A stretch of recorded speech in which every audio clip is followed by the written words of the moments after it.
jadi sebelumnya kita coba kenali dulu apa yang disebut dengan Bell's palsy ini ya. Jadi Bell's palsy adalah gejala kelumpuhan wajah, biasanya terjadi di salah satu sisi wajah yang sifatnya mendadak, bisa terjadi dalam hitungan hari dan bisa bertahan selama beberapa minggu. Untuk penyebabnya sendiri sampai saat ini beberapa ahli menyatakan ini adalah suatu proses yang idiopatik, dalam artian tidak diketahui penyebab langsungnya. Ada beberapa studi yang menyatakan bahwa dikorelasikan dengan suhu dingin, kemudian ada juga paparan angin misalnya, tapi akhirnya tidak konklusif. Jadi sampai saat ini kedua hal tersebut dianggap sebagai suatu faktor resiko tapi bukan sebagai penyebab langsung. Selain itu ada juga beberapa ahli yang menyatakan ini adalah suatu infeksi virus tapi lagi-lagi tidak konklusif dan akhirnya menjadi suatu perdebatan tertentu. Kemudian untuk gejala Bell's palsy sendiri biasanya ada beberapa hal yang bisa kita lihat. Biasanya kita bisa lihat di daerah wajah. Yang pertama, matanya itu biasanya sulit menutup, jadi sulit berkedip. Jadi kalau kita minta pasiennya untuk menutup mata, maka pasiennya biasanya kelopak matanya cenderung terbuka. Kemudian kita bisa lihat wajahnya sedikit mencong. Kemudian kalau pasiennya makan atau minum itu bisa bocor. Dan pasiennya juga kesulitan melakukan gerakan menggembungkan pipi. Jadi itu adalah beberapa hal yang bisa kita temukan pada pasien Bell's palsy. Jadi kalau viewers semua menemukan gejala-gejala tersebut, jangan lupa segera konsultasikan ke dokter terdekat karena ada beberapa diagnosis banding atau kemungkinan penyakit lain seperti stroke yang harus disingkirkan. Demikian bisa saya sampaikan. Salam sehat.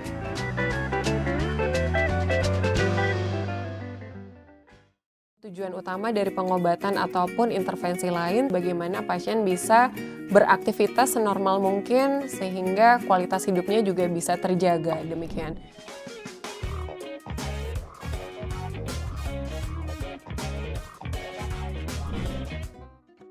Halo Dokter Dia, sebelum mulai berkenalan dengan viewers dulu yuk dok. Baik, halo semuanya, perkenalkan nama saya Diah Tunjung Sari. Saya adalah salah satu dokter spesialis saraf di Rumah Sakit Pondok Indah dan saat ini saya mendalami subbidang neurodegeneratif. Kita masuk ke pertanyaan pertama. Dok, bagaimana seseorang bisa terkena penyakit Parkinson dan apakah hanya lansia yang bisa terkena penyakit tersebut? Untuk penyebabnya sendiri biasanya tidak diketahui secara pasti, tapi dari beberapa studi menyatakan ada beberapa hal yang dianggap merupakan suatu faktor resiko terjadinya penyakit ini, antara lain faktor resiko genetik, kemudian yang lainnya juga ada faktor lingkungan seperti paparan zat kimia, pestisida, kemudian yang lainnya juga ada trauma kepala berulang misalnya, jadi seperti itu. Tapi dibutuhkan adanya kontribusi atau kolaborasi atau campuran dari berbagai macam faktor ini sehingga akhirnya pasiennya bisa mengalami suatu gejala penyakit Parkinson.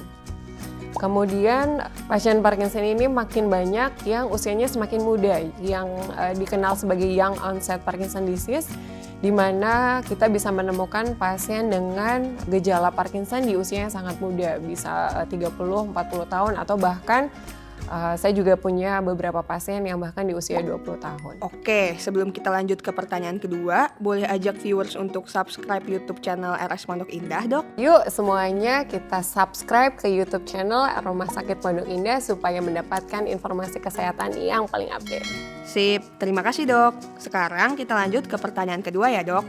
Gejala dari penyakit Parkinson itu apa saja ya dok? Gejala motorik itu apa sih maksudnya? Maksudnya itu bentuknya gangguan gerak gitu. Jadi hal-hal yang kita bisa lihat di gerakan pasien. Ada beberapa gejala kardinal atau gejala utama pada pasien Parkinson, antara lain itu gerakannya jadi lambat, pasiennya juga tampak kaku dan sulit melakukan gerakan. Pasien juga bisa disertai adanya gerakan gemetar, biasanya gemetarnya itu pada saat istirahat, dan satu gejala yang khas lagi adalah biasanya dia bentuknya asimetris, jadi munculnya di salah satu sisi dulu, kemudian seiring waktu dia akan berkembang menjadi bilateral atau melibatkan kedua sisi. Lain-lainnya ada juga wajah topeng, jadi wajahnya tampak tidak ekspresif, kemudian kedipan matanya berkurang, Kemudian ada juga beberapa gejala sulit menelan, jadi seperti air liurnya terkumpul di mulut, suaranya menjadi kecil, dan juga biasanya tulisannya juga jadi kecil-kecil. Pada stadium menengah sampai lanjut, kita juga bisa menemukan adanya perubahan postur. Jadi posturnya tampak membungkuk begitu ya, dan biasanya sangat kesulitan untuk berdiri dan memulai untuk berjalan. Selain gejala motorik tadi, kita juga bisa menemukan gejala non-motorik. Jadi gejala-gejala yang tidak berupa gangguan gerak. Contohnya konstipasi atau sembelit, jadi sulit buang air besar. Kemudian bisa juga ada gangguan penciuman. Lain-lainnya ada sering mengantuk di siang hari, dan juga gangguan tidur seperti mengigau atau memukul atau menendang-nendang pada saat tidur. Kami juga bisa membutuhkan pemeriksaan lanjutan lain seperti pemeriksaan darah, kemudian pemeriksaan imaging atau pencitraan otak seperti MRI kepala contohnya, dan juga pemeriksaan-pemeriksaan lain sesuai dengan indikasi. Baik, sekarang kita masuk ke pertanyaan selanjutnya ya dok. Pengobatan seperti apa yang harus dijalani seseorang dengan penyakit Parkinson ini dok? Tujuan utama dari pengobatan ataupun intervensi lain tujuannya adalah bagaimana pasien bisa beraktivitas senormal mungkin sehingga kualitas hidupnya juga bisa terjaga, demikian. Jadi biasanya kami akan menjelaskan ke pasien, kemudian menanyakan apakah saat ini memang sudah ada disfungsi atau gangguan fungsional tadi. Kalau sudah ada, maka kita bisa tawarkan beberapa intervensi, antara lain pengobatan, kemudian yang juga cukup penting adalah latihan dan exercise dan fisioterapi. Lainnya, kalau pasiennya juga mengalami gejala gangguan menelan, contohnya kita juga bisa menyarankan pasien-pasien tersebut untuk melakukan terapi wicara atau speech therapy. Selanjutnya ada tindakan pembedahan juga. Ini biasanya ditujukan untuk pasien-pasien yang sudah sulit dikendalikan dengan menggunakan obat-obatan atau terapi yang konvensional begitu. Nah, kalau gitu pertanyaan terakhir ini menyambung penjelasan dokter sebelumnya nih dok. Dok, bagaimana ya mencegah penyakit Parkinson? Viewer semua bisa berupaya untuk menjaga pola hidup sehat, misalnya dari konsumsi makanan yang sehat dan bergizi, kemudian istirahat yang cukup, kemudian exercise juga jangan lupa, latihan fisik yang cukup atau olahraga yang cukup, bermain puzzle, kemudian ada juga senam otak di mana kita melakukan exercise dengan teknik-teknik khusus supaya yang terlatih tidak hanya raganya tapi juga secara kognitifnya itu juga terlatih. Demikian yang bisa saya sampaikan saat ini. Assalamualaikum warahmatullahi wabarakatuh.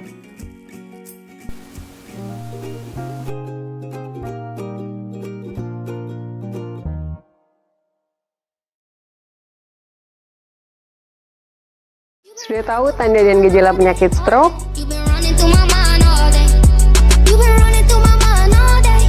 Selalu ingat segera ke RS ya. Senyum tidak simetris, tersedak, atau kesulitan pada saat minum air. Gerak separuh anggota tubuh tiba-tiba melemah. Bicaranya pelo atau jadi kesulitan untuk melakukan bicara. Kebal atau kebas atau kesemutan di separuh tubuh. Rabun atau pandangan mata menjadi kabur dan terjadi secara tiba-tiba. Sakit kepala yang tiba-tiba hebat, gangguan keseimbangan dan juga gangguan koordinasi pada saat melakukan gerakan. Golden time period untuk kasus stroke hanya 4,5 jam dari gejala awal stroke. Jadi jangan lupa segera ke RS ya. Salam sehat. Assalamualaikum warahmatullahi wabarakatuh. Senang sekali hari ini kita bisa bersama-sama berkumpul. Alhamdulillah diberikan nikmat sehat yang walafiat dan kesempatan untuk bisa kita bersama-sama mendengarkan tentang gejala stroke dan yang lainnya yang nanti akan disampaikan oleh narasumber kita.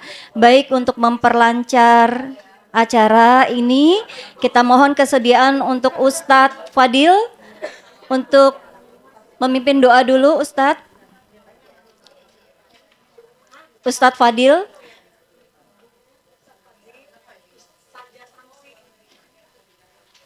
Atau Ibu?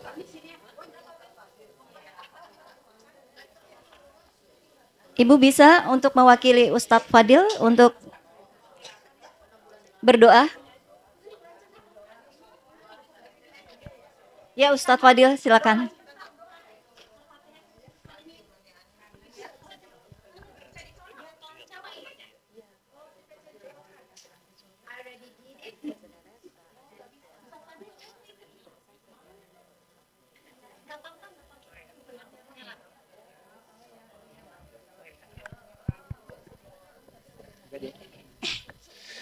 Bismillahirrahmanirrahim.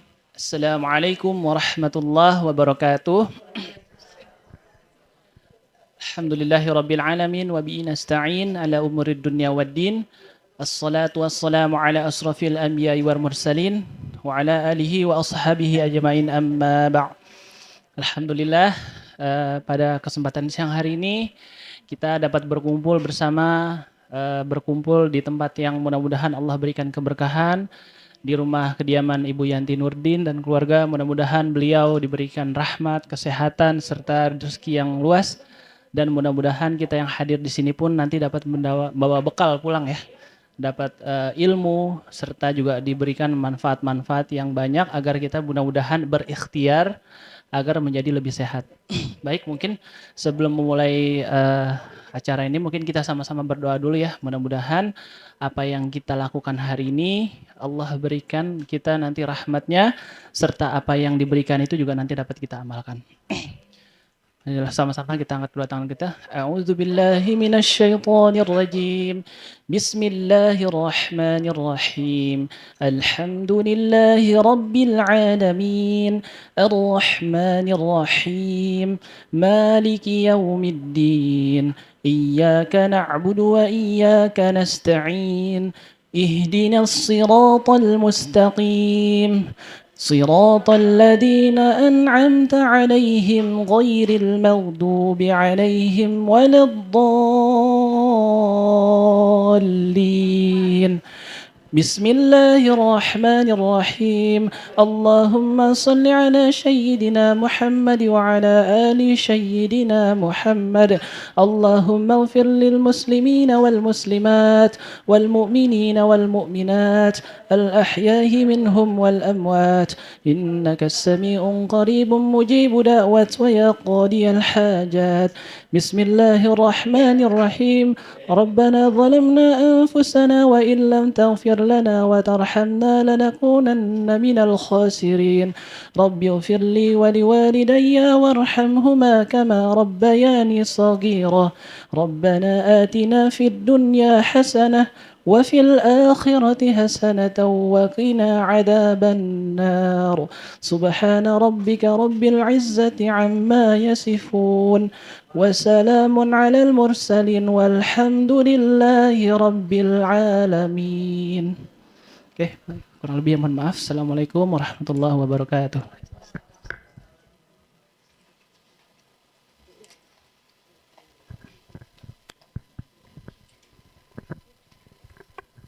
Assalamualaikum warahmatullahi wabarakatuh. Selamat siang menuju sore, Ibu dan Bapak.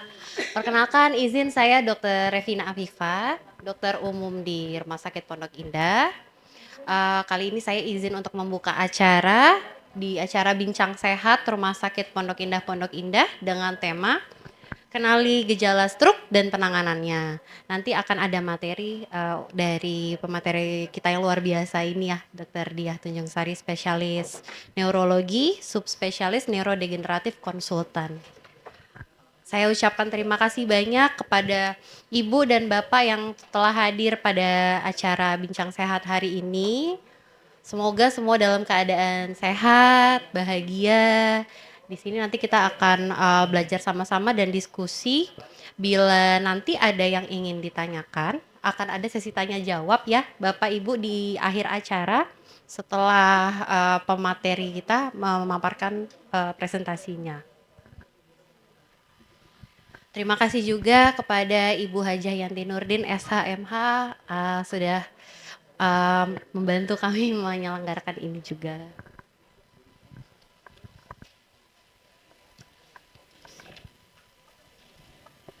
Oke, tadi kita sudah berdoa bersama ya, maka saya izin mulai saja. Yang pertama, saya izin ada kata sambutan dari tuan rumah kita, Ibu Hajah Yanti Nurdin SHMH. Kepada Ibu Yanti dipersilahkan.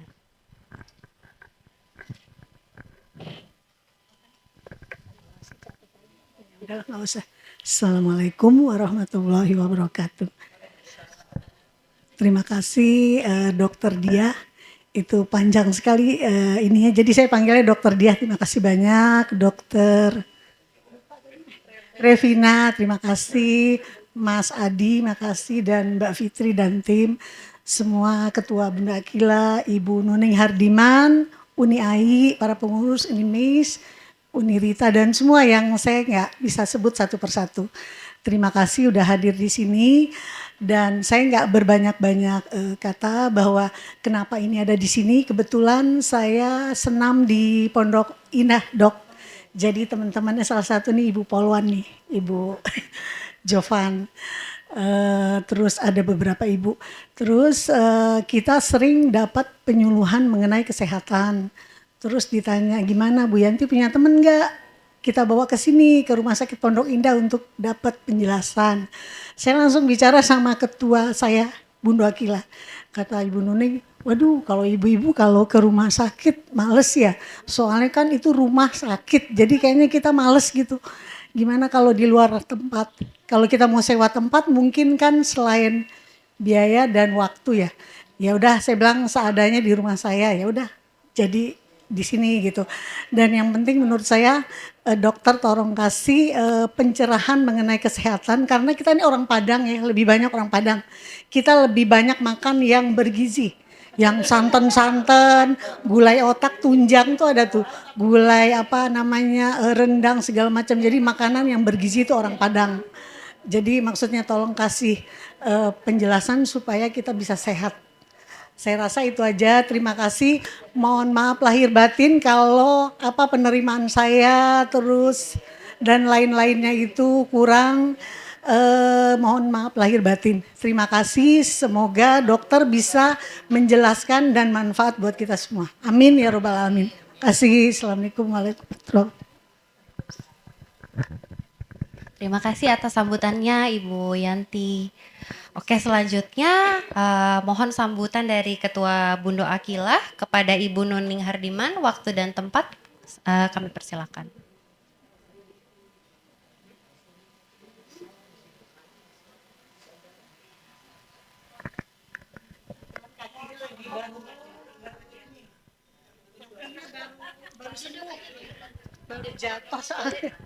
Duduk Ibu. Bismillahirrahmanirrahim. Assalamualaikum warahmatullahi wabarakatuh.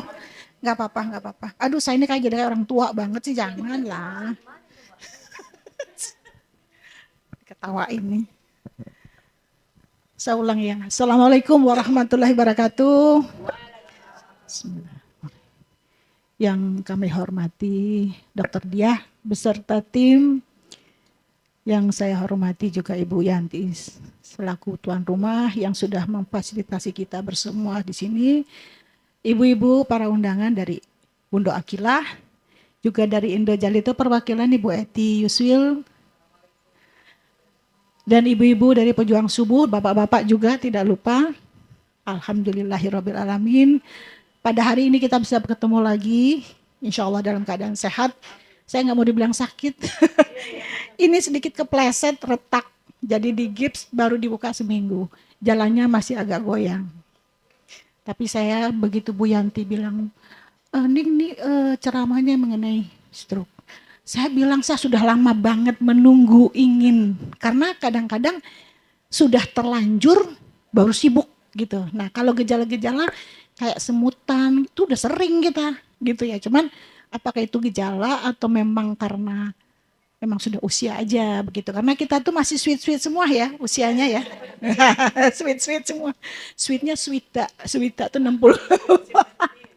Ya, jadi dengan segala macam, saya bilang bukan penyakit kali ya, tapi segala macam mulai penurunan organ tubuh, maka sangat perlu diantisipasi mungkin dengan makanan atau pola pikir dan sebagainya. Sebelumnya kami mengucapkan banyak terima kasih Dr. Diah dan beserta tim dan ibu-ibu yang hadir. Semoga apa-apa nanti yang disampaikan oleh Dr. Diah betul-betul sangat bermanfaat. Dan jangan kapok Dr. Diah, mungkin lain waktu juga kita perlu yang untuk stroke juga segala macam. Kami tunggu. Terima kasih. Wassalamualaikum warahmatullahi wabarakatuh. Terima kasih Bu Nuning.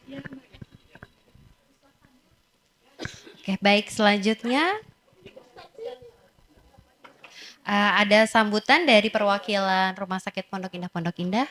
Dipersilakan waktu dan tempat. Tes. Assalamualaikum warahmatullahi wabarakatuh. Saya nggak panjang lebar, terima kasih Ibu Yanti atas fasilitasnya sehingga acara ini terlaksana. Jadi ibu-ibu latar belakang kami itu sebenarnya lebih kayak mencari komunitas ataupun beberapa perkumpulan yang kita akan edukasi, bahkan kita juga ada pemeriksaan gula darah ya. Jadi sebenarnya intinya berkesinambungan antara warga dengan RSPI akan terjalin jangka panjang. Bahkan edukasi ini kan sebenarnya bukan buat diri sendiri juga, buat keluarga, bahkan teman, saudara, semoga bermanfaat buat kita semua ya Ibu ya. Jadi sebenarnya dari SPI ini emang sangat ingin berkontribusi ke masyarakat untuk edukasi, bahkan kita juga rutin dengan beberapa kegiatan kayak senam di lingkungan RSPI ataupun juga kegiatan yang berhubungan dengan kesehatan gitu. Dari saya itu aja. Enjoy atas acara ini. Terima kasih lagi buat Ibu Yanti yang udah fasilitas semuanya ya. Saya terima kasih lagi buat semuanya ya. Itu aja cukup. Wassalamualaikum warahmatullahi wabarakatuh.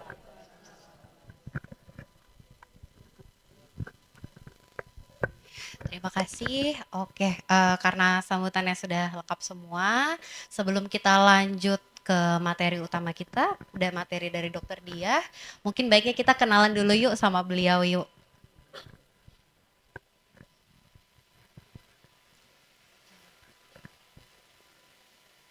Oke, Dokter Diah Tunjung Sari, spesialis neurologi atau spesialis saraf ya, Ibu Bapak.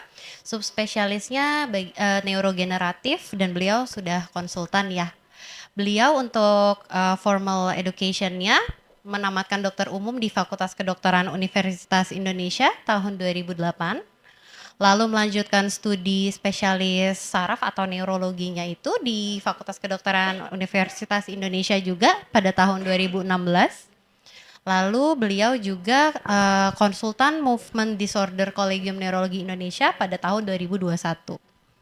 Untuk pengalaman organisasi beliau juga cukup banyak Ibu Bapak. Bisa dilihat dari layar, ada Ikatan Dokter Indonesia dari tahun 2008 sampai sekarang. Lalu juga beliau aktif di Perhimpunan Dokter Spesialis Saraf Indonesia atau disingkat Perdosi dari tahun 2012 hingga sekarang juga. Lalu beliau juga aktif di International Parkinson and Movement Disorder Society sejak tahun 2017 hingga sekarang. Beliau juga ketua POKDI Gangguan Gerak Cabang Jakarta sejak tahun 2019 hingga sekarang juga. Dan juga Wakil Sekjen 2 Kolegium Neurologi Indonesia sejak tahun 2019 sampai sekarang. Baik. Sangat ini ya, sangat berpengalaman sekali beliau. Oke, mungkin kepada Dokter Diah waktu dan tempat saya persilakan, mohon tepuk tangannya. Terima kasih. Saya di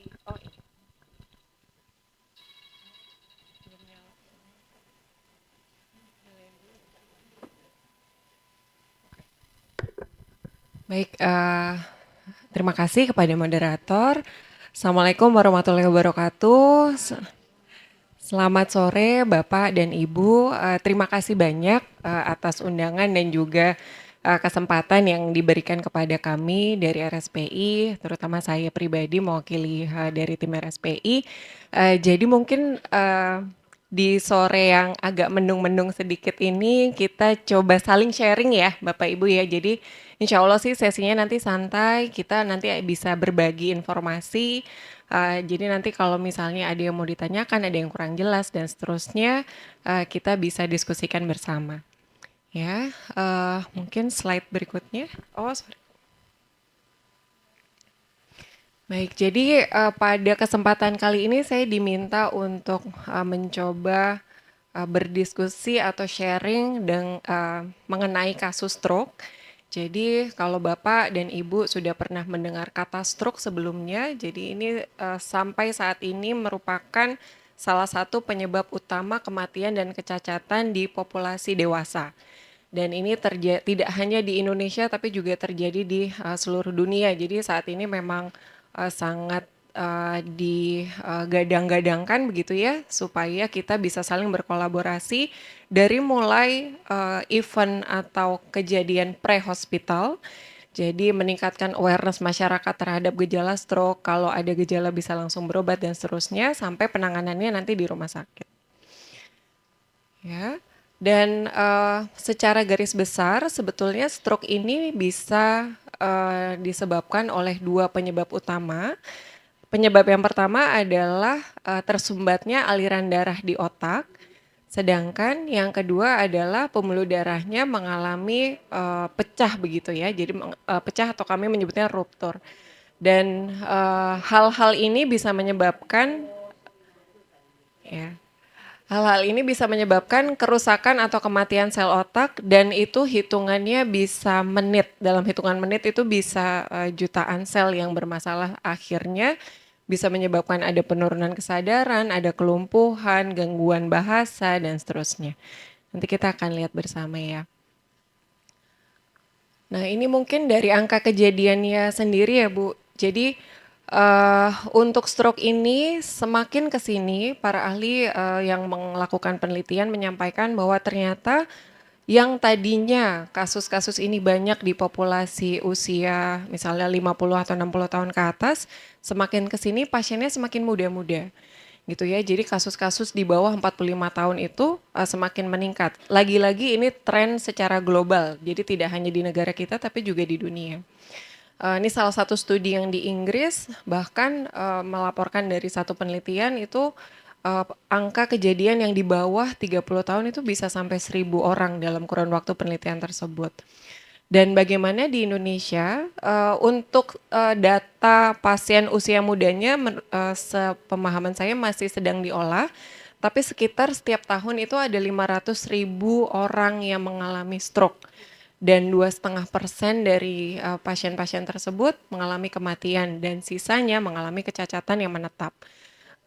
Kenapa ini terjadi? Karena berdasarkan analisis para ahli di Indonesia, masalah terbesarnya adalah waktu. Jadi agak berbeda dengan organ-organ yang lain, otak itu kalau mengalami kerusakan maka tidak bisa bereplika menyembuhkan dirinya sendiri gitu. Jadi agak beda, mungkin paling mudah kita lihat di kulit ya Bapak Ibu. Kulit kalau luka bisa ada proses healing atau penyembuhannya. Lukanya menutup, kemudian ada luka-luka yang mungkin ada bekasnya tapi ada juga yang tidak berbekas begitu.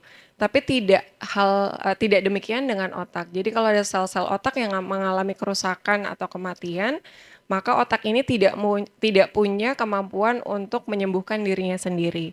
Ini yang menyebabkan akhirnya kalau sudah rusak, dampaknya bisa permanen. Ya. Nah ini, jadi tadi karena memang berdasarkan analisisnya terutama di negara kita bahwa awareness-nya itu masih belum tinggi, jadi yang mau ditekankan di sini yang paling penting adalah deteksi dini. Ya, karena setiap menit setelah terjadi sumbatan atau pecah pembuluh darah tadi, bisa jutaan sel saraf yang mengalami kematian di otak, dan ini bisa sifatnya irreversible. Sehingga semakin cepat pasien itu mendapatkan penanganan, maka diharapkan komplikasi atau kecacatan atau kematian itu bisa diminimalisir sebisa mungkin. Nah, tandanya apa aja? Ini sudah ada leaflet, mungkin Bapak dan Ibu juga sudah pernah melihat sebelumnya. Ini sebenarnya leaflet dari Kemenkes, karena stroke ini merupakan salah satu program prioritas pada Kemenkes di tahun-tahun ini. Jadi ada singkatannya segera ke RS. Ya, semoga cukup mudah diingat. Jadi ada kepanjangannya Bapak Ibu. Untuk se itu artinya senyum tidak simetris, ya. Jadi wajahnya terlihat mencong, yang bergerak hanya salah satu sisi wajah, atau ada pada saat makan atau minum bocor, jadi tidak bisa menelan atau mengumpulkan makanan dan minuman di mulut dengan baik. Jadi itu se. Kemudian yang kedua adalah ge. Ge itu kepanjangannya adalah adanya gangguan gerak di separuh anggota tubuh.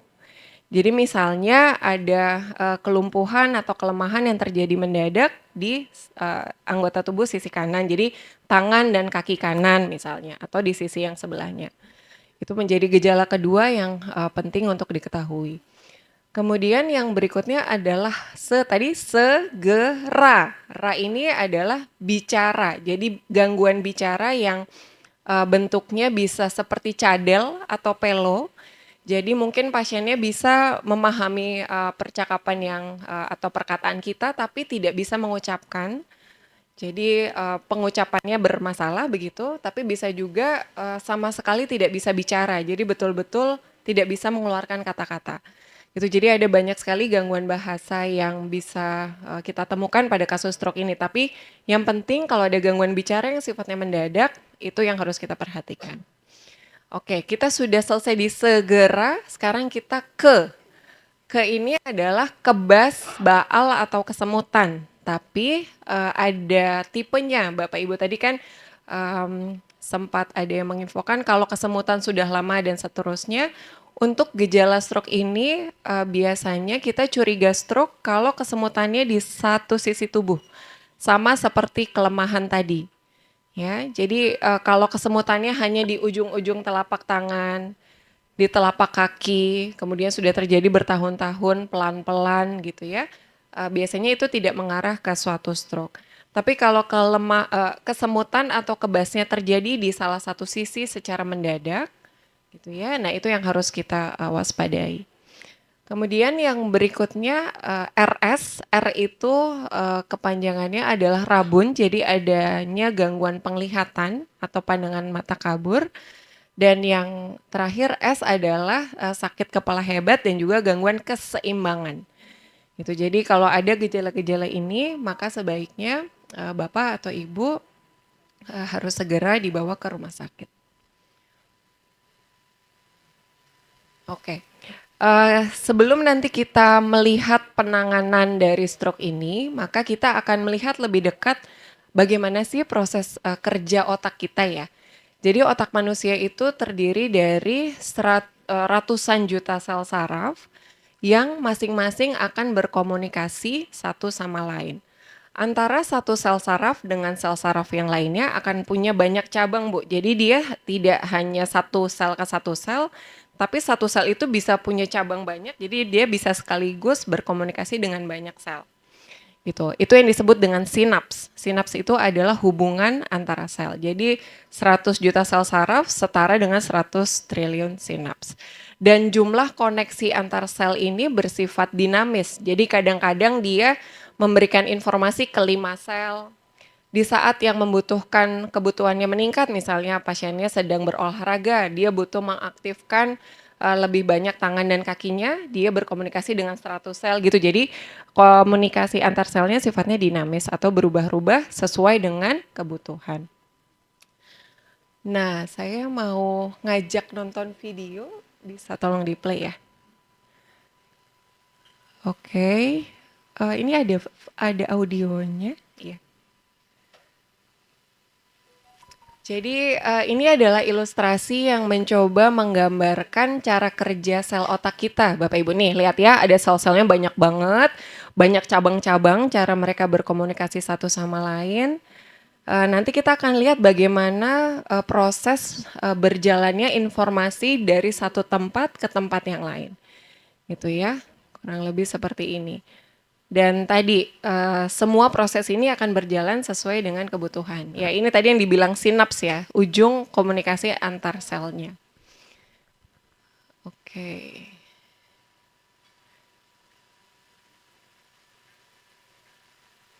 Baik.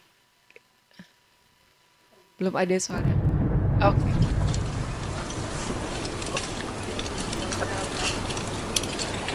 Jadi proses perjalanan informasi dari satu sel The gap between the two digambarkan pada video ini seperti seseorang yang ingin membangun jembatan, Ibu. Oh, boleh. Maaf. Jadi as for every single one of us. Okay. Ya. Jadi ini digambarkan ada dua orang yang ingin membangun jembatan. The gap between the two brain cells is tiny. But that doesn't mean it's straightforward for a signal to get from one side to the other. Dan ini And getting from one side to the other should tell us something about the way we learn. The first time a signal crosses from one brain cell to the other demands the most effort. And it's the same when we cross our ravine. harus berganti. The first trip across is the hardest.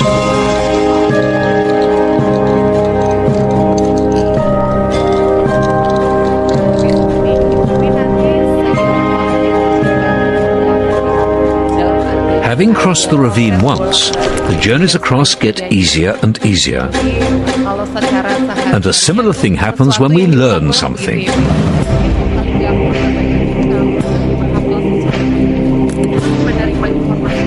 To start with, learning is difficult.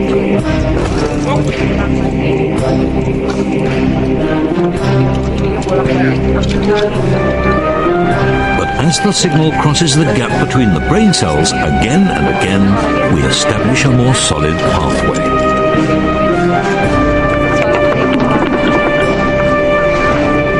Sorry about that.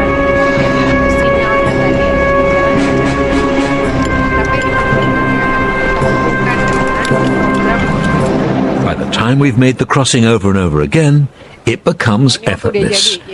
We can do it whenever we like.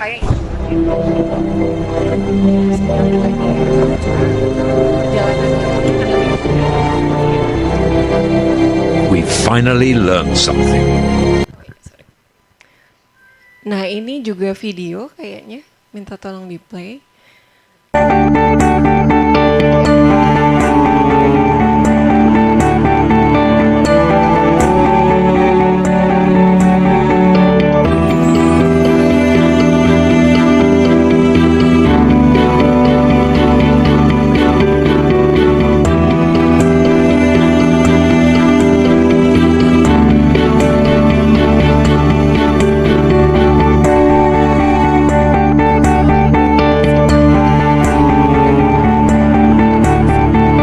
Maka saraf-sarafnya akan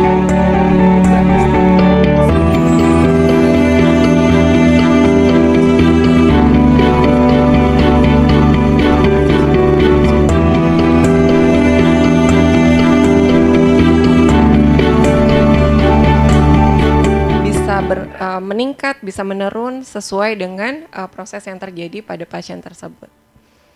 Ya. Oke. Slide lagi.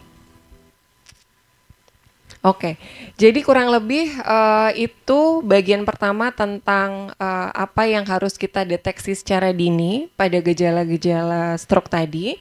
Bagian yang kedua ini adalah kita akan membahas tentang apa yang harus dilakukan pasca misalnya terkejadian ada stroke, baik itu stroke yang sumbatan maupun yang karena pecah pembuluh darah.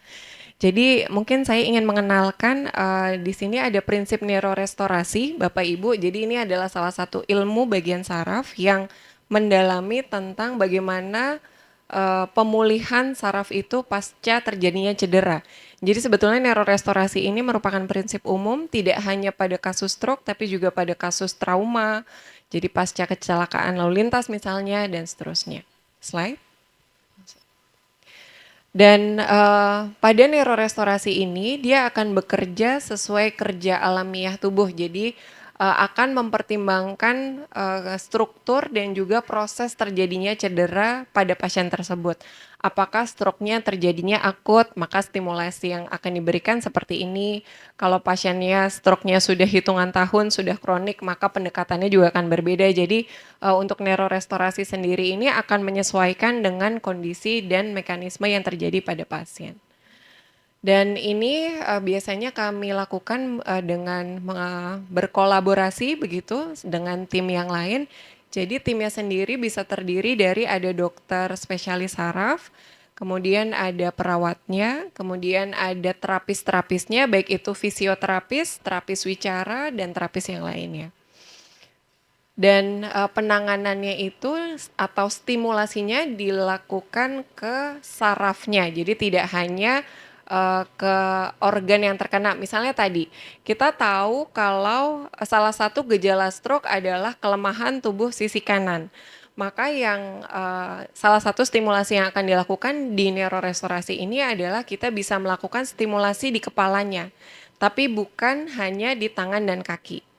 Secara sekilas kita lihat yang bermasalah tangan dan kakinya karena lumpuh.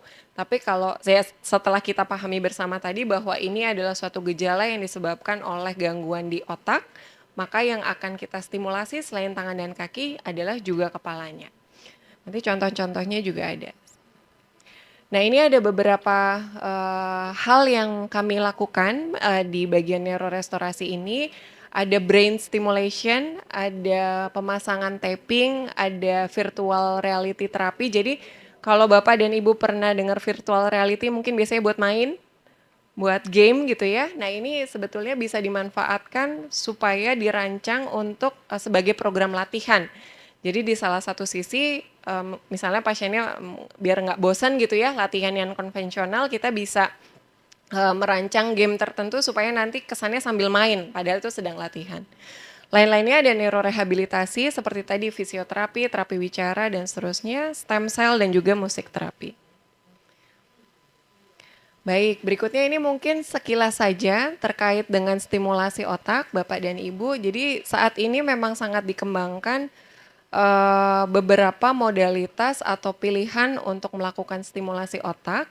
Ada yang invasif, ada yang non-invasif. Yang invasif artinya membuat luka ya di kepala, jadi dengan tindakan operatif. Tapi yang non-invasif itu tanpa membuat perlukaan di kulitnya. Contoh yang non-invasif salah satunya adalah transcranial magnetic stimulation. Jadi pada dasarnya ini adalah stimulasi otak dengan menggunakan magnet. Gitu ya, jadi ini non-invasif, tidak ada luka dan bisa langsung merangsang di titik-titik atau di pusat-pusat yang kita inginkan. Yang lainnya ada transcranial direct current stimulation, kalau ini menggunakan arus listrik lemah, dan kalau di brain stimulation itu yang invasif yang menanam implan di otaknya, tapi sampai saat ini belum diakui sebagai penanganan kasus stroke, tapi digunakan untuk penyakit neurologis yang lain. Oke, jadi kurang lebih gambarnya, Bapak Ibu. Jadi untuk alat, ya ini adalah alat TMS-nya, kurang lebih sebesar ini. Nanti ditempelkan di kepala. Alat ini akan mengeluarkan daya magnet yang nanti kita bisa fokuskan sesuai dengan kebutuhan. Contohnya, pasiennya mengalami gangguan bicara, tidak bisa bicara, maka kita bisa rangsang langsung pusat bicaranya saja. Tapi kalau misalnya pasiennya ada kelumpuhan tubuh satu sisi, maka yang kita rangsang adalah pusat pergerakannya. Jadi bisa kita sesuaikan sesuai dengan kebutuhan pasien.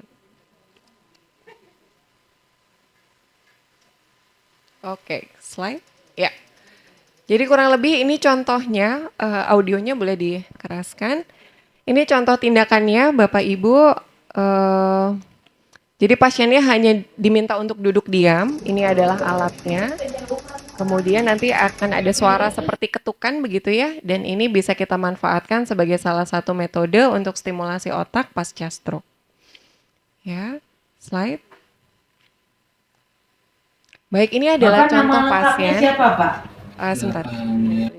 Ini adalah contoh pasien Bapak Ibu pasca stroke dengan gangguan bahasa. Ini adalah kondisi sebelum pasiennya menjalani tindakan TMS. Yang terganggu pada pasien ini nanti kita akan lihat bersama. Mostly adalah pemahamannya atau pengucapannya, nanti kita akan lihat percakapannya. Nanti kita bisa bandingkan sebelum dan sesudah tindakan TMS-nya. Ya, boleh silakan di-play. Terima kasih. Suaranya boleh dikeraskan. Ya. Nama lengkap. Nama lengkap 28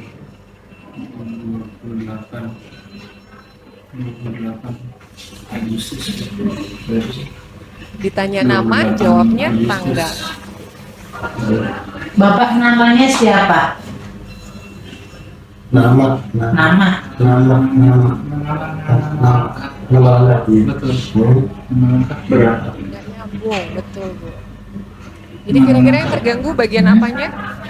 Pemahaman, betul. Apa? Udah. Ditanya nama Baik, tidak ya. bisa ya. Bapak rumahnya di mana? Nih pertanyaan berikutnya. Ya. Bapak nama lengkapnya siapa? Oke, jadi pasien ini berobat ke kami menjalani tindakan TMS sebanyak 10 sesi, Bu.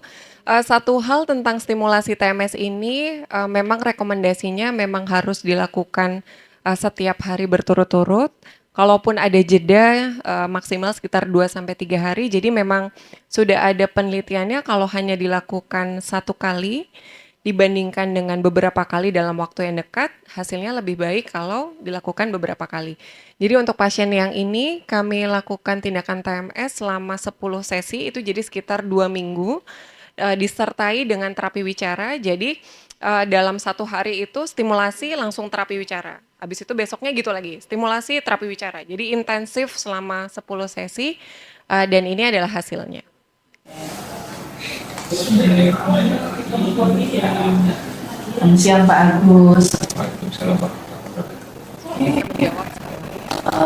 Kita akan melakukan pemeriksaan lagi Pak ya.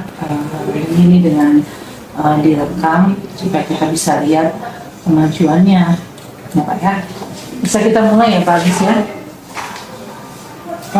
Bapak nama lengkapnya siapa? Agus Budiwan. Di mana tempat tinggal Bapak? Tinggal saya di Jalan Tebet Utara, 1C. Nomor 3. Pusat bicara itu juga ada beberapa Bapak dan Ibu. Jadi ada pusat untuk pemahaman, ada pusat untuk pengucapan, dan itu titiknya berbeda. Jadi pada pasien ini kami memang merangsangnya di pusat untuk pemahaman karena berdasarkan itu biasanya nanti kami akan periksa skor sebelum tindakan. Jadi skornya berapa, setelah tindakan nanti kami akan hitung lagi skornya. Tuh untuk membandingkan ya. Baik, itu sekilas tentang apa yang bisa dilakukan selain pengobatan atau minum obat ya. Ya, mungkin yang Bapak Ibu sudah familiar. Jadi selain tadi stimulasi otak, ada beberapa hal yang juga bisa dilakukan secara mandiri di rumah. Ya, jadi yang pertama adalah untuk kegiatan sehari-hari pasien. Jadi banyak pasien-pasien stroke itu yang bisa mengalami kesulitan untuk melakukan aktivitas sehari-hari saat tiba di rumah. Ini video juga tadi play. Ya, ya jadi salah satu sarannya adalah buat jadwal aktivitas yang sifatnya rutin. Bangun jam berapa, kemudian setelah itu misalnya ada ibadah atau yang lain, kemudian sarapan dan seterusnya. Jadi jadwal ini akan membuat pola kegiatan yang bisa membantu pasien dan target-target harian. Dan untuk caregiver sebetulnya mungkin ini juga sering dialami oleh pasien-pasien di Indonesia. Jadi sebetulnya orang Indonesia itu kan sangat friendly ya Bapak Ibu ya. Kalau ada yang kelihatan kesusahan langsung ditolongin. Kalau ada yang nggak bisa langsung dibantuin gitu. Tapi sebetulnya pada kasus-kasus pasca stroke ini kemandirian adalah salah satu hal yang kita kejar. Jadi kalau ada yang kelihatan kesulitan atau bagaimana, saya nggak tahu mungkin punya kerabat atau teman atau yang lain, justru sarannya itu jangan langsung dibantu, tapi mungkin kita bisa dekatkan barangnya, tapi diminta untuk tetap mengambil sendiri. Atau yang tadinya di tempat yang tinggi diturunkan, tapi tetap mengambil sendiri, contohnya gitu. Jadi kemandirian ini memang satu hal yang justru dikejar sejak awal. Ya. Kemudian, nah iya latihan fisik ini juga salah satu hal yang penting. Biasanya kami itu yang dikejar pertama kali adalah mobilisasi dan transfer. Artinya apa? Mobilisasi ini adalah kemampuan seseorang untuk berpindah tempat dari berbaring ke duduk, dari duduk ke berdiri gitu contohnya ya. Dan itu yang biasanya akan kami coba kejar dari awal, di mana ini sangat sering bermasalah karena tadi banyak sekali pasien-pasien yang mengalami kelemahan tubuh satu sisi misalnya. Jadi nggak bisa duduk, bisanya hanya berbaring. Jadi ini latihan pertama yang harus dilakukan. Kalau nanti pasiennya sudah lebih bisa stabil duduknya, sudah bisa stabil berdirinya, maka kita bisa programkan latihan-latihan sederhana yang juga sebetulnya salah satu metode stimulasi otak. Makanya tadi pada saat melakukan stimulasi yang TMS itu kita tetap dampingi dengan latihan. Karena latihan itu sebetulnya salah satu cara untuk exercise atau stimulasi otak secara tidak langsung. Ya. Dan sarannya Bapak Ibu, kita disarankan untuk membuat target spesifik dalam kurun waktu tertentu. Contoh, misalnya pasiennya dengan gangguan berjalan. Oke, hari ini kita coba berjalan 1 meter. Nggak perlu jauh-jauh, cukup 1 meter. Kalau 3-4 hari misalnya sudah lancar, tanpa ada masalah, kita bisa tambah. Jadi ada target harian yang disesuaikan dengan kemampuan pasien. Jadi kita tidak membuat seperti contohnya yang penting bisa jalan, yang penting bisa bergerak, tapi kita akan membuat target-target kecil supaya nanti pada saat mengkomunikasikan ke tim medis itu nanti akan lebih mudah untuk membuat program berikutnya. Ya. Oke. Baik, yang lainnya lagi. Therapeutic recreation provides you with ways to engage in meaningful recreation and leisure activities in order to improve your health and well-being. These activities may include art, music, games, and sports. The therapeutic recreation team will also help you gain skills to participate in an independent and active leisure lifestyle. Sangat dibutuhkan pada masa-masa ini. Karena tadi kelihatannya aja sebetulnya hanya lumpuhnya gitu, atau kita lihatnya hanya mencongnya, atau kita lihat tidak bisa bicara, tapi sebetulnya ada gejala-gejala yang mungkin kita tidak bisa lihat secara kasat mata. Paling mudah adalah depresi, kelihatannya murung, tidak bersemangat. Kadang-kadang itu bukan karena sedih, karena lumpuh, tidak semata-mata begitu. Ada beberapa area di otak yang juga mengontrol emosi, Bapak Ibu. Dan kalau area itu terganggu, otomatis emosinya jadi tidak bisa dikendalikan. Jadi ada murung yang tidak bisa dikontrol sendiri oleh pasien contohnya. Gitu. Jadi hal-hal ini yang butuh dipahami khususnya untuk caregiver atau support system dari pasiennya. Recreation provides sebentar. Nah, ini salah satu contoh kegiatan rekreasional yang bisa dilakukan di rumah. Ada suara. Ini pasien dengan gangguan bicara. Naik ke puncakku, tinggi sekali. Contohnya seperti ini, jadi sambil nyanyi, sambil baca, bermain, ya, jadi supaya hati pasiennya juga terjaga. Oke. Kemudian yang lain. Before returning home, your physiotherapist and occupational therapist may suggest visiting your home with you to see how it can best be set up depending on your needs. They may suggest changes like a railing for your front step or a ramp to get in and out of your house safely. You may need to rearrange furniture to allow more space to move around, or change your space so that you can stay on the main floor of the house. Equipment in the bathroom, such as a raised toilet seat or a bath bench, may help you to be more independent and safe in your home. Before you leave, seperti P-spot begitu, yang bisa kita lakukan supaya mempermudah aktivitas pasien sehari-hari. Before returning home. Nah, ini juga beberapa hal yang tidak kalah pentingnya selain obat, stimulasi, latihan, exercise, dan yang tadi sudah kita diskusikan bersama. Jadi yang pertama adalah modifikasi diet. Banyak sekali Bapak Ibu terutama untuk pasien-pasien dengan stroke berulang, jadi stroke-nya sudah lebih dari 1 kali, itu bisa mengalami gangguan menelan. Jadi satu hal yang harus dinilai oleh tim di rumah sakit sebelum pasiennya pulang adalah pasien ini makannya bisa bagaimana gitu. Apakah masih bisa lewat mulut, apakah harus pasang selang atau pakai alat-alat lain. Jadi itu yang harus nanti disesuaikan karena pada saat pulang kita ingin pasiennya mendapatkan cara makan dan minum yang sesuai dengan kemampuan. Jangan sampai pasiennya misalnya ada gangguan menelan, tidak bisa menelan lewat mulut, tapi di akhirnya karena kekurangan informasi, misalnya dikasih makan atau minum lewat mulut, akhirnya tersedak. Nah itu yang ingin dihindari. Hal lainnya yang juga penting adalah riwayat jatuh. Karena sudah ada penelitiannya Bapak Ibu, kalau pasien sudah pernah jatuh, punya resiko lebih tinggi untuk jatuh lagi. Padahal terutama untuk populasi yang lanjut usia, kalau jatuh itu komplikasinya bisa banyak ya. Bisa ada cedera di sendinya, tulangnya, di ototnya, dan seterusnya. Lain-lain yang juga harus diperhatikan mungkin catatan harian. Jadi khususnya ini untuk keluarga atau caregiver.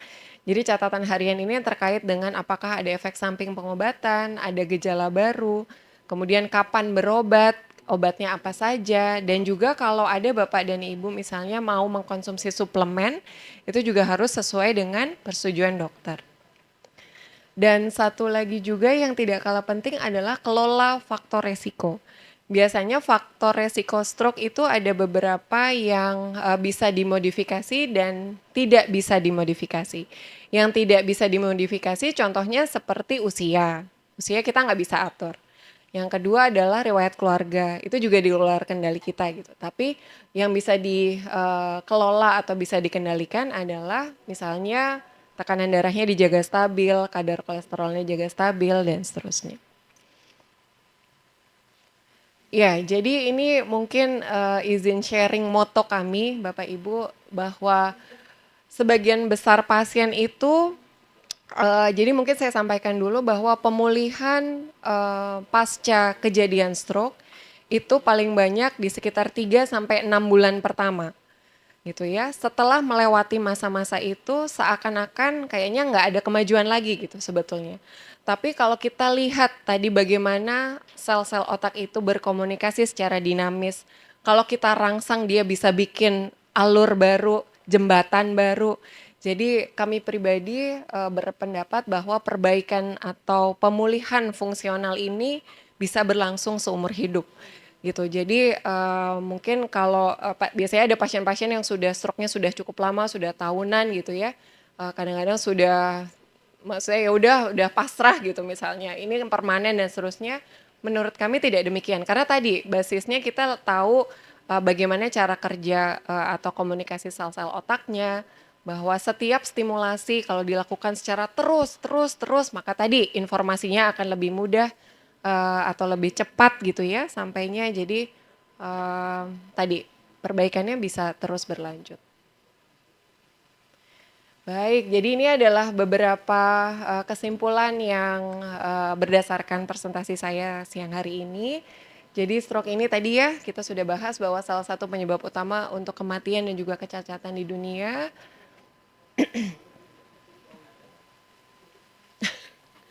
Slide. Oke. Ya, jadi untuk Bapak dan Ibu khususnya untuk masyarakat semuanya, deteksi dini merupakan salah satu kunci utama pada tahap awal pengobatan stroke karena kita udah tahu tadi tiap menit harganya jutaan sel. Semakin banyak sel yang rusak, gejalanya akan semakin berat. Semakin lama sel-sel otak ini mendapatkan penanganan begitu ya, maka kemungkinan besar gejalanya akan permanen bisa sampai kematian. Jadi kunci utamanya adalah deteksi dini. Kalau ada gejala-gejala tadi segera berobat ke dokter. Dan terapi tadi kolaborasi antara obat-obatan, kemudian fisioterapi, stimulasi otak, dan juga hal-hal yang tadi sudah disampaikan diharapkan bisa meningkatkan kemampuan fungsional pasien dan juga menurunkan angka kecacatan dan juga meningkatkan kualitas hidupnya. Baik, sekian yang bisa saya sampaikan Bapak dan Ibu. Terima kasih atas perhatiannya. Mohon maaf jika ada yang kurang berkenan. Jika ada yang mau didiskusikan atau ditanyakan, saya persilahkan. Baik, saya kembalikan ke Dr. Revina ya. Assalamualaikum warahmatullahi wabarakatuh. Yuk tepuk tangan dulu untuk pemateri kita yang sangat luar biasa ini ya. Udah lengkap banget nih penjelasannya, mulai dari tanda yang harus emergency banget nih, tanda apa sih yang harus dibawa segera ke rumah sakit ya. atau ini juga pencegahan-pencegahannya. Ternyata memang stroke itu juga selain pencegahan dan gejala yang patut kita awasi, juga evaluasinya pasca stroke itu juga penting ya, karena memang neurorestorasi seperti yang tadi sudah dijelaskan Dokter Dia ini bisa meningkatkan fungsional pada pasien pasca stroke ini. Kalau misalnya kemampuan fungsional yang tadi sudah disebutkan itu meningkat, otomatis pasien-pasien pasca stroke ini bisa bangkit mulai pelan-pelan untuk beraktivitas seperti biasa, mandiri lagi. Dan pasti ujungnya akan meningkatkan quality of life dari pasien tersebut gitu. Luar biasa sekali materinya. Oke, sekarang lanjut ke sesi tanya jawab. Kami akan memberikan waktu sekitar 15 menit untuk Bapak Ibu yang ingin bertanya.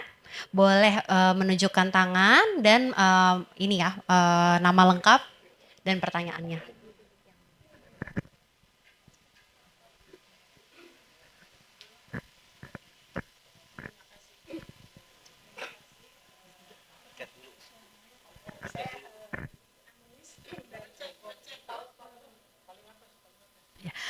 Terima kasih, saya Anis dari Bogor. Nah, yang mau saya tanyakan gini dok, saya pernah dengar bahwa orang yang kena stroke ada jeda waktu berapa menit untuk disuntikan apa tuh gitu katanya. Itu gimana ya dok ya? Soalnya banyak sekali yang tetangga saya telat, tiba-tiba dia sudah tidak bisa tertolong lagi stroke-nya gitu, akhirnya jadi stroke. Dan ada juga yang pada saat jeda itu katanya disuntikan cairan apa gitu, dia ternyata tidak stroke gitu, sudah mau stroke tapi dia cepat dibawa ke rumah sakit gitu. Itu aja dok, terima kasih.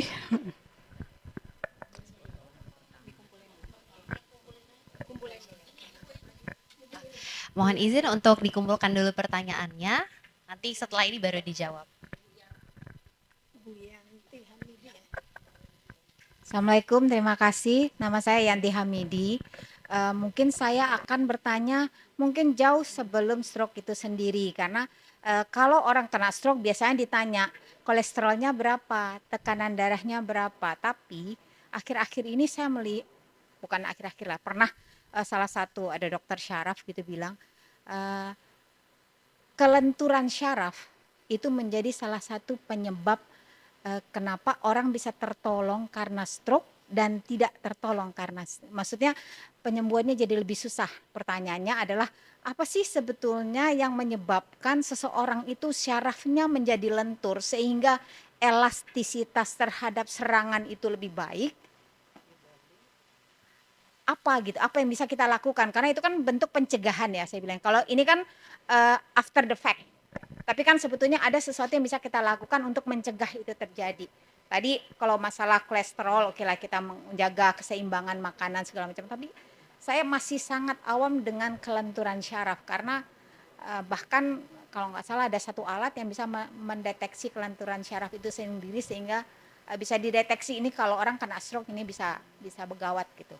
Ada pernah orang tua saya pas dicek gitu, oh ini resiko tinggi, ini enggak karena syarafnya lentur, yang satu enggak lentur kayak gitu. Jadi saya mau tahu sebelumnya dok, karena kalau udah kejadian ya udah, memang kita harus udah ngikutin semua itu ya sesuai dengan saran dari rumah sakit. Tapi what should we do gitu to prevent that conditions gitu. Itu aja sih. Terima kasih.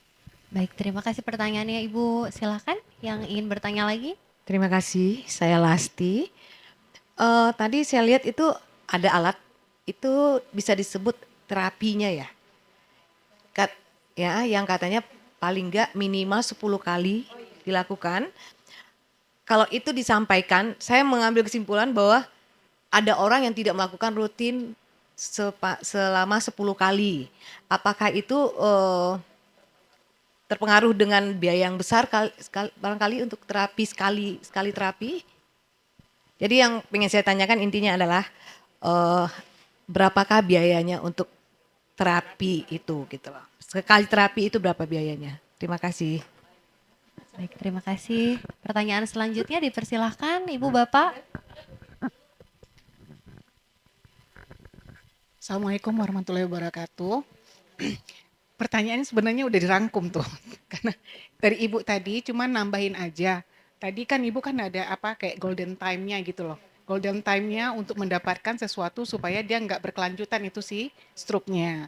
Nah, kita yang orang awam nih seringkali kita juga terima di WA ya. Kalau orang misalnya ada stroke kita tusuk dulu ininya biar darahnya apalah-apalah gitu loh kan. Nah, mumpung kita di sini ada dokternya nih yang sebenarnya itu seperti apa gitu loh kan. Supaya kita juga dapat melakukan tindakan pertama ketika kita tahu orang di dekat kita itu ada yang terserang stroke. Karena suami saya yang pertama. Cerita nih. Suami saya yang pertama, saya udah suami lagi ya, udah 11 tahun yang lalu. Setelah 9 tahun menjanda nih. Jadi sekalian informasi. Jadi saya hamil anak kedua. Anak kedua saya umur 7 bulan di perut, anak ketiga saya, anak pertama saya umur 3 tahun 8 bulan dan saya di Pondok Indah selama 24 hari. Saya nginapnya di ICU Pondok Indah, saya enggak pulang-pulang gitu loh. Dan suami saya tuh enggak merokok, dia healthy life banget. Enggak enggak ngerokok, enggak apa segala macam. Dan di kantor pun dia rutin medical check up. Yang dia agak ini tuh asam urat. Asam urat tuh tapi cuma dikit gitu loh. Misalnya standarnya katakanlah 6, dia tuh 5.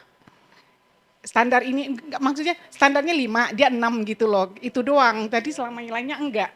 Tapi ternyata setelah dicek segala macam dia aneurisme. Pecah pembuluh dari kepala itu bawaan dari bayi katanya gitu. Tapi kan jatuh-jatuhnya stroke juga kan ya. Nah, jadi dia pecah 2 kali waktu itu di Pondok Indah di hari ke-14 sama ke hari 21. Sempat mau dibawa ke luar negeri tapi dokter dilarang karena biasanya kita tunggu dulu minggu ketiga. Biasanya minggu ketiga kalau aman baru boleh dibawa gitu.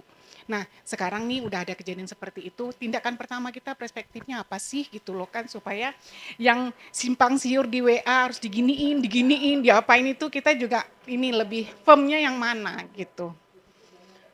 Karena kita sekarang makanannya juga ngaco kan, makannya jorok, tapi itu enak. Gimana dong? Iya. Gitu. Bakso udah saya kurangin dikit Bu ininya.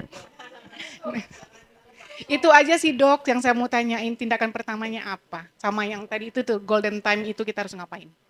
Makasih. Assalamualaikum. Baik, terima kasih pertanyaannya. Mungkin Dok, saya terakhir. Baik, Bu Yanti silahkan Bu Yanti. Saya kan suka makan ya, jadi dari badan saya kan gemuk nih. Maksud saya gini, dengan umur saya yang segini Dok, apakah ada larangan-larangan makan gitu? Kan kalau orang Padang kan ada tunjang tuh, saya udah di belakang juga ada tunjang, ada limpa rendang. Maksudnya gini, makanan itu ada hubungannya nggak sih dengan stroke gitu? Terus kemarin itu kan saya pusing berkali-kali. Saya nginep kan di Rumah Sakit Pondok Indah 3 hari, terus masuk ke dalam yang terowongan itu loh. Serem sih ya, saya pikir itu saya sakit macam-macam. Ternyata setelah dibaca sama dokternya, saya nggak sakit apa-apa tuh. Kenapa tuh? Karena apa? Maksud saya apa karena saya olahraganya kurang? Saya sih olahraga sekarang di RSPI 3 kali. Tapi adik saya bilang ya ini mana tuh? Lu olahraga bukannya tambah kurus tapi tambah gembul gitu. Soalnya di situ ibu-ibunya tukang makan juga nih juga. Ya itu aja, makasih Dok. Terima kasih banyak Ibu Yanti. Oke, izin Dokter Dia. Iya baik, terima kasih Ibu-Ibu untuk pertanyaannya. Saya coba jawab satu-satu ya. Yang pertama dari Bu Anis ya Bu ya. Tadi terkait dengan golden time untuk mendapatkan suatu obat suntikan. Jadi mungkin saya jelaskan terlebih dahulu. Tadi kita kembali dulu ke jenis stroke. Ya, tadi kita lihat ada secara garis besar ada 2. Yang pertama stroke sumbatan, yang kedua adalah stroke perdarahan. Yang Ibu maksud dengan golden period untuk mendapatkan obat suntik untuk mengobati stroke-nya ini biasanya dihubungkan dengan stroke yang sumbatan. Stroke sumbatan itu kalau kita bayangkan sel-sel otak itu kan mestinya dapat suplai oksigen, makanan dari pembuluh darah.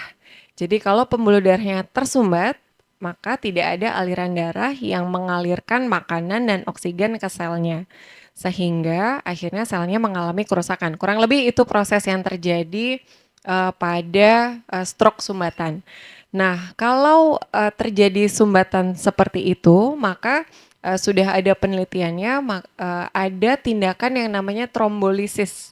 Trombolisis itu adalah ada penyuntikan obat cair gitu ya, yang nanti akan disuntikan yang akan merilis atau menghilangkan sumbatannya itu gitu. Tapi itu juga ada beberapa kriteria yang harus dipenuhi. Jadi tidak semua stroke sumbatan akan direkomendasikan untuk melakukan trombolisis. Tapi untuk golden periodnya tadi sepertinya sudah ada yang bisa menjawab, sekitar 4,5 jam ya Bapak Ibu. Ya 4 jam. Jadi sudah ada risetnya Bu, kalau dilakukan di bawah 4 jam, maka kemungkinan pulih dan kemungkinan kematiannya akan lebih baik gitu chance-nya. Tapi apakah itu berlaku untuk semua kondisi stroke? Jawabannya tetap tidak. Jadi ada seperti checklist Bu. Biasanya kami kalau di Pondok Indah itu ada checklist yang harus, oh ininya cocok, oke dia berarti kandidat untuk trombolisis, dikerjakan. Tapi pada saat misalnya pasiennya sudah stroke berulang dengan konsumsi pengencer darah contohnya. Terus waktu dicek ada lab-lab tertentu yang ininya terlalu tinggi sehingga kemungkinan angka perdarahannya besar. Jadi mungkin itu tidak. Jadi ada pertimbangan-pertimbangan khusus karena pada dasarnya obat yang disuntikan ini seperti pengencer darah ya Bapak Ibu. Gitu. Jadi kalau betul makanya pemberiannya pun harus khusus dengan pengawasan tertentu. Sudah ada window-windownya tuh Bu, kami sudah ada protokolnya. Oke, ini misalnya ini kandidat, checklistnya terpenuhi, obatnya masuk jam segini, harus selesai jam segini, apa saja yang dipantau. Nah itu udah ada protokolnya semua. Dan kalau untuk golden periodnya kurang lebih demikian yang untuk tindakan trombolisis. Tapi pada dasarnya yang berlaku general atau umum untuk seluruh kasus stroke adalah semakin cepat dibawa ke rumah sakit semakin baik. Baik itu yang sumbatan ataupun yang perdarahan, pecah pembuluh darah. Apakah menjawab? Oke, baik. Ya terima kasih Ibu Anis. Yang berikutnya Ibu Yanti ya tadi ya. Tentang kelenturan saraf. Sebetulnya istilah kelenturan saraf ini masih macam-macam terminologinya gitu Bu. Maksudnya tidak semua ahli sebetulnya menggunakan istilah kelenturan saraf ini. Yang saya coba tangkap mungkin yang dimaksud di sini adalah neuroplastisitas. Nah, tadi sebenarnya kita sempat ngobrol sedikit tentang kelenturan saraf ini, which is adalah kemampuan sel otak untuk beradaptasi terhadap gangguan-gangguan tertentu. Kayak tadi pipanya kesumbat dikit, dia kalau kemampuan beradaptasinya seperti apa? Kalau ada yang pecah, kemampuan beradaptasinya seperti apa? Mungkin itu yang dimaksud. Kalau saya nggak tahu karena kalau kemungkinan itu yang dimaksud, maka ada beberapa hal yang bisa kita lakukan untuk meningkatkan neuroplastisitas. Karena jelas ini adalah satu hal yang penting. Betul Ibu, kalau pasca stroke misalnya udah cedera gitu ya, maka proses neuroplastisitas ini yang harus yang menjadi modal kita untuk mengalami pemulihan. Sebetulnya kurang lebih gambarannya seperti itu. Nah, bagaimana cara meningkatkan neuroplastisitas? Sebetulnya ada banyak cara, Ibu. Cara yang paling mudah adalah actively living. Jadi dalam artian tidak hanya aktif secara fisik, ya, tapi juga aktif secara kalau kami nyebutnya kognitif. Kognitif itu jadi proses berpikir, ya.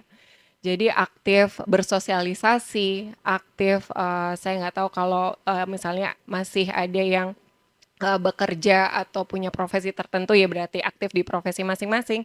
Tapi semakin otak itu terasah di bidangnya masing-masing ya Bu ya. Jadi tidak ada hitam putihnya harus resep untuk neuroplastisitas tuh A, B, C, D gitu sebetulnya tidak ada. Bisa dilakukan secara banyak cara gitu.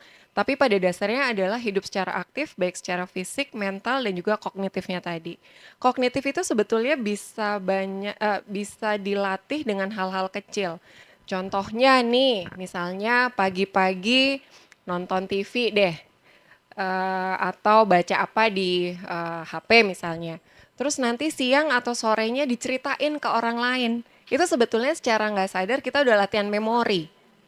Ya, itu melatih memori. Jadi hal-hal atau informasi baru yang kita tangkap di satu waktu, kita pancing untuk keluar dikasih ke orang di waktu lain, itu udah latihan kognitif sendiri gitu. Jadi ada hal-hal sederhana yang bisa dilakukan. Atau kalau yang suka permainan, saya nggak tahu, mungkin ada yang suka teka-teki silang atau catur, TTS, main game-game seperti itu. Ya, itu juga salah satu untuk mengasah gitu, Bu. Tapi tadi tentunya itu tidak bisa bermanfaat banyak jika tidak ditopang oleh hal lain. Kayak contohnya tadi, banyak duduk, banyak berbaring, kurang aktif bergerak gitu ya. Sudah ada rekomendasinya Bapak Ibu, minimal itu kalau memang memungkinkan kondisinya target 5.000 langkah sehari. Minimal. Yang belum mulai jangan langsung 5.000, takutnya cedera ya. Kita nyicil dulu, Bu. Minggu ini 500. Seminggu aman 750 gitu. Sampai akhirnya bisa misalnya jalan sebanyak itu. Atau ada juga ahli yang berpendapat itu untuk aktivitas fisik rekomendasinya adalah 30 menit sehari, setiap hari. Gitu. 30 menit ini gimana Dok caranya? Bisa macam-macam Bu. Sudah ada penelitiannya, tidak ada olahraga atau aktivitas fisik yang lebih juara dibandingkan yang lain. Tapi yang paling penting adalah istiqomah gitu. Jadi paling PR ya Bu ya. Biasanya semangat awal-awal, nanti lama-lama turun. Nah ya, jadi yang penting tuh istiqomahnya. Sesuatu yang dilakukan rutin tapi sebentar akan jauh lebih bermanfaat daripada seminggu sekali 3 jam olahraga nggak berhenti-berhenti contohnya. Gitu. Jadi dan 30 menit itu bisa kita cicil. Jadi 15 menit pagi, 15 menit sore. Atau cicil 10 pagi, 10 siang, 10 sore. Itu juga bisa. Jadi banyak sekali caranya. Mungkin itu Bu, kurang lebih. Selain tadi ya ditopang dengan diet yang sehat, terus kontrol tekanan darah, kolesterol dan seterusnya.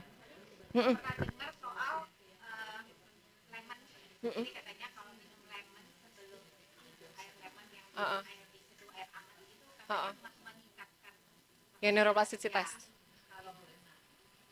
Ini saya dengar ya. Ada kayak gitu. Jadi kalau yang pagi hari itu untuk membantu pencernaan, kalau malam hari katanya itu. Oke. Baik. Jadi kalau dari studinya sih Bu, sebetulnya tidak ada sampai saat ini belum ada evidence atau bukti ilmiah terhadap perlakuan tadi. Tentunya sebetulnya lemon ini kan sesuatu yang mungkin bergizi ya, vitamin C-nya tinggi buat daya tahan tubuh gitu. Tapi tetap harus disesuaikan misalnya pada pasien-pasien yang ada MAH. Belum makan apa-apa pagi-pagi kena zat asam, bisa kambuh deh gitu MAH-nya. Jadi rasanya sih yang penting ibu tahu kandungan lemon ini apa. Misalnya tadi contohnya vitamin C dosis tinggi gitu. Maka itu bisa dikonsumsi sebagai ya salah satu upaya kita untuk hidup sehat. Tapi apakah harus pagi, harus malam dan seterusnya? Sepemahaman saya belum ada studi yang menyatakan demikian. Gitu. Dan apakah harus lemon? Tentu tidak. Kita bisa gunakan zat-zat lain yang sama bergizinya. Gitu ya. Ada beberapa tulisan tentang Mediterranean diet sebetulnya Bu. Tapi masih sangat awal, semuanya masih berdebat. Jadi karena banyak ininya ya, antioksidan omega 3 gitu ya. Tapi terus terang dari penelitian yang ada saat ini belum ada yang betul-betul nge-state gitu bahwa kalau makannya begini, neuroplastisitasnya begini.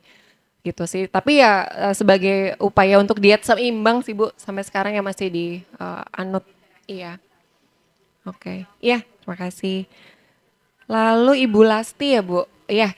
Jadi apakah harus 10 sesi? Mungkin biaya nanti sama Mas Adi. Saya bagian ininya. udah makanya dibawa ke sini. Sebetulnya jumlah sesi itu akan tergantung dengan kebutuhan pasiennya. Jadi ada karena kayak tadi misal yang saya contohkan di kesempatan kali ini adalah gangguan bahasa. Kalau gangguan bahasa rata-rata penelitiannya memang 8 sampai 10 sesi. kebetulan pasien kami berkesempatan untuk mendapatkan yang 10 gitu. Tapi ada juga contohnya seperti jadi TMS ini gunanya sangat banyak, Bu.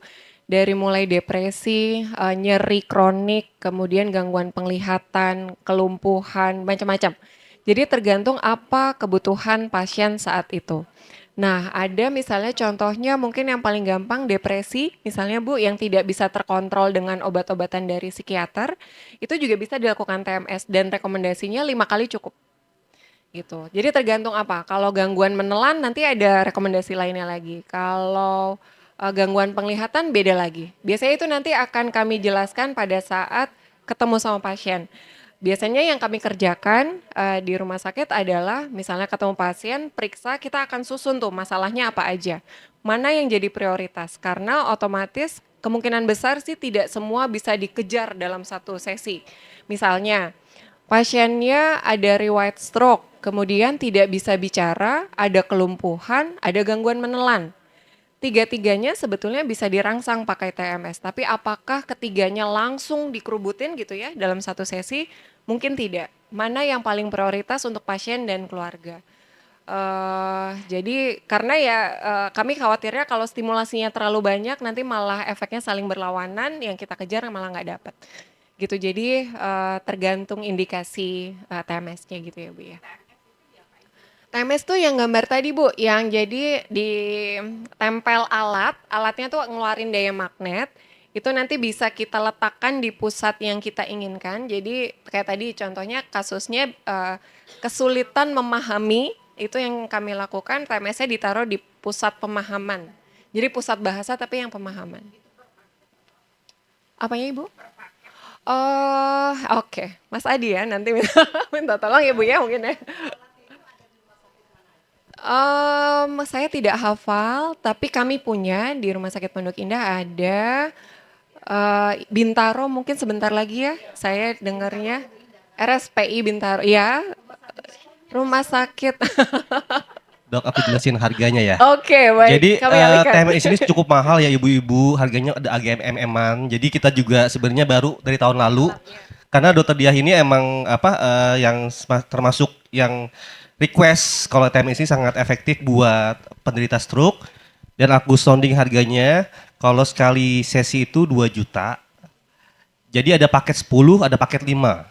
Kalau paket 10 itu 18 juta, paket yang 5 itu 9 juta. Jadi tergantung dari dokternya satu terapi untuk apa dan berapa banyak. Jadi tinggal di di info aja mau diorder satuan atau per paket gitu ya. Oh ya, kalau ini bisa jawab Bu. Kalau durasi tindakannya tergantung Bu. Jadi kami itu TMS itu ada beberapa jenis stimulasi. Ada yang sebentar, ada yang lama, ada yang cuma 1 titik, ada yang 2 titik gitu. Jadi tergantung kebutuhan. Tapi rata-rata mungkin sekitar kalau hanya 1 titik tuh sekitar 20 sampai 30 menit. Tapi kalau sampai 2 titik atau lebih itu bisa sampai 1 jam. Dan rekomendasinya selain tindakan stimulasi, pasiennya habis itu disuruh latihan Bu, kayak tadi. Stimulasi, latihan gitu. Jadi kami sudah coba paketkan, kami koordinasikan dengan bagian dari fisioterapisnya. Jadi pada saat penjadwalan itu udah langsung diprogramkan. Jadi setelah stimulasi pasiennya akan otomatis latihan. Gitu. Jadi untuk latihannya sendiri mungkin butuh 1 jam lagi. Jadi total kalau latihannya 1, total mungkin sekitar 2 sampai 2,5 jam dengan persiapan, perpindahan gitu ya. Iya, sama-sama. Iya. Diskonnya Mas Adi.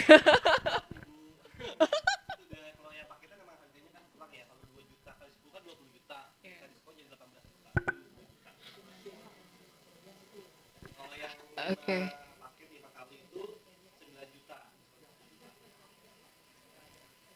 Iya. Baik, saya lanjut jawab pertanyaan lagi ya Bu ya. Ibu tadi yang untuk golden time tadi berarti sudah terjawab ya? Udah ya?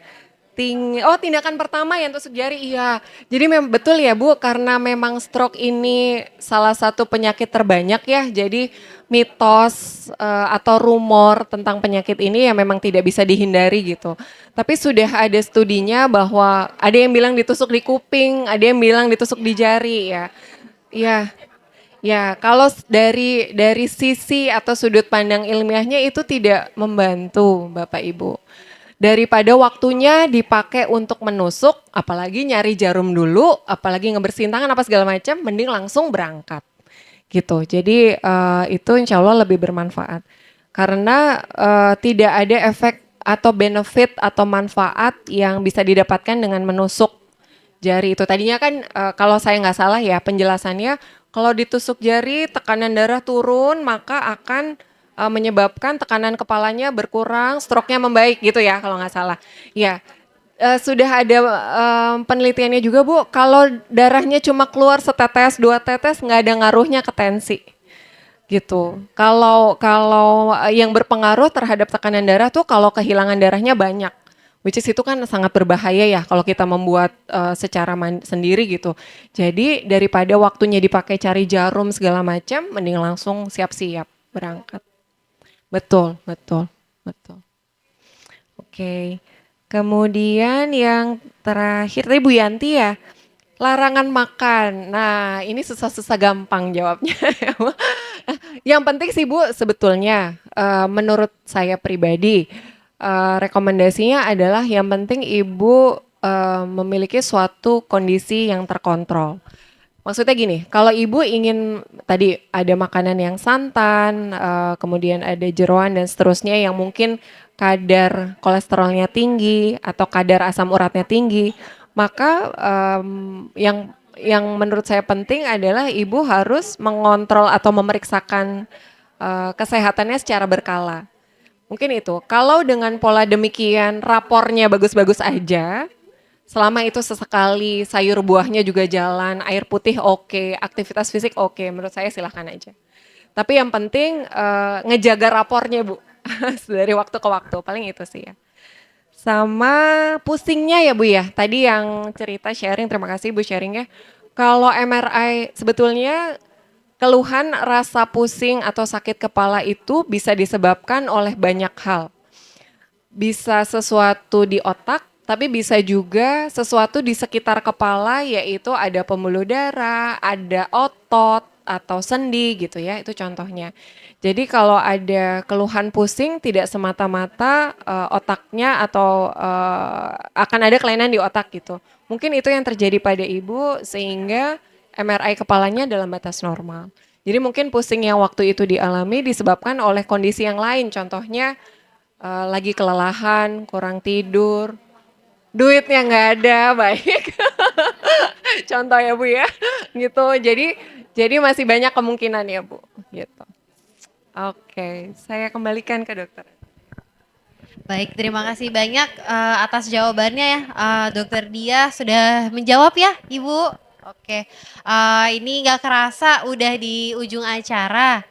Ini kita tutup dulu acaranya. Setelah itu kita akan adakan foto bersama dengan pemateri kita yang luar biasa ini. Sekali lagi aplaus untuk Dokter Dia dan untuk kita semua. Terima kasih banyak untuk Bapak sama Ibu nih yang udah mau hadir meluangkan waktunya ke sini ya. Semoga apa yang sudah disampaikan oleh Dokter Dia bisa bermanfaat untuk kita, untuk kerabat dan keluarga kita juga. Oke, terima kasih juga kepada Ibu Yanti yang sudah memfasilitasi kegiatan ini juga. Harapannya kita semua selalu dijaga Allah dalam keadaan sehat dan bahagia terus. Oke, mohon maaf juga apabila ada kesalahan dalam tutur kata atau pelafalan nama. Acara ini kami tutup. Terima kasih. Wassalamualaikum warahmatullahi wabarakatuh. Silakan foto bersama dengan Dokter Dia.